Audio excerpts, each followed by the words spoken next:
Hello madlang people, mabuhay! For today's video guys ay magluluto ulit tayo ng biryani. So part 2 na po natin ito.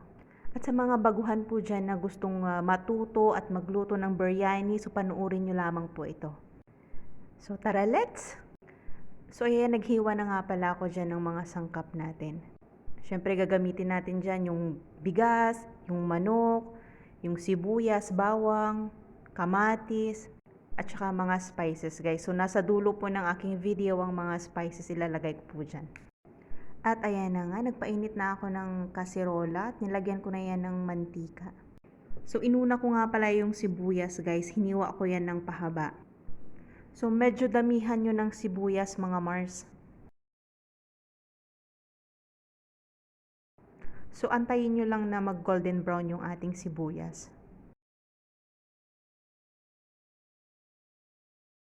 At syempre kapag okay na yung kulay niya, brown na, ay isusunod natin yung karne ng manok. Mekos-mekos lang yan kasama ng sibuyas mga Mars. So hayaan lang natin na medyo maluto siya kasama ng sibuyas. Syempre imekos-mekos nyo yan guys para hindi masunog sa ilalim.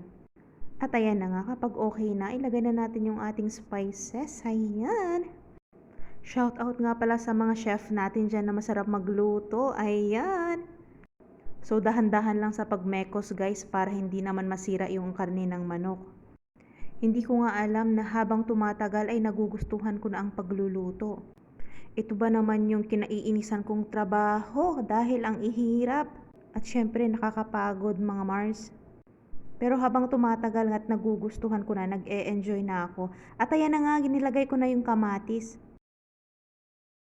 So hayaan lang natin na kumulo yan hanggang sa maluto yung ating kamatis. So ayan na nga pala yung pangalawang sangkap natin. Ito hindi naman siya powder, kundi mga buo-buo na yan mga Mars. At kung napapansin nyo, ngayon lang pala ako naglagay ng bawang. Kasi nga gusto ko amoy bawang. Charot! Ang totoo niyan mga Mars, gusto ko kasi na yung aroma ng bawang nandyan pa rin. Kasi kapag sa una ko pa siya nilagay, mawawala yan. Maglalaban sila ng sibuyas. Ayan. Syempre, tuduhan na natin yung pagmekos-mekos niyan mga Mars. Kaya nga kapag nag-OFW ka, kailangan lagi kang handa. Yung mga bagay na hindi mo ginagawa sa Pinas, kapag nandito ka, magagawa mo. Kagaya na lang dito sa pagluluto. At ayan na nga, naglagay na nga ako ng yogurt dyan. Sa totoo lang mga Mars, na yun bang kahit may sakit ka, hindi ka pwedeng aayaw dahil may trabahong nag-aantay sa'yo. So babangon, gigising ka pa rin para magtrabaho kahit masakit na yung katawan mo. Charot! Sinong nakarelate dyan? Hello mga ka-OFW, bekenemen! So tinakpan ko na nga yan guys, so hayaan lang muna natin yan na maluto dyan. At ayan, nagpakulo nga pala ako ng tubig dito. Nilagyan ko lang yan ng cardamom at saka cinnamon stick. Syempre, nilagyan ko rin yan ng asin dahil lulutuin natin yung bigas dyan.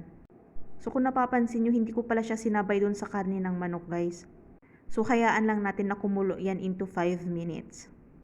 Huwag yung lutong-luto guys ha. So ayan, inahon ko na yan. Dahil nga lulutuin pa yan ulit kasama ng manok. So ayan, tignan nyo guys oh. At syempre, kumuha din ako ng konti dyan. I-flex ko lang na yung bigas nila dito ang hahaba. Another kasirola o kaldero man na malinis. Ayan, so nilagay ko yung bigas dyan. Yung ating kanin na naluto kanina. So kalahati lang yung ilagay nyo dyan guys. At syempre yung karne ng manok na niluto natin kanina. So ayan, nilalagay natin dyan. So, lahat na ng karne ng manok guys, ilagay natin dyan. So, inuna natin yung kanin. Tapos, isinunod natin yung karne ng manok. So, ayan. Ilagay natin lahat.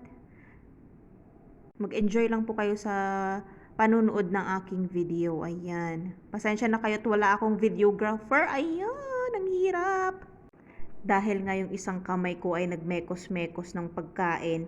At syempre yung kanang kamay naman, ay nako, humahawak ng cellphone at nagvi-video guys. Kaya pagpasensyahan nyo na.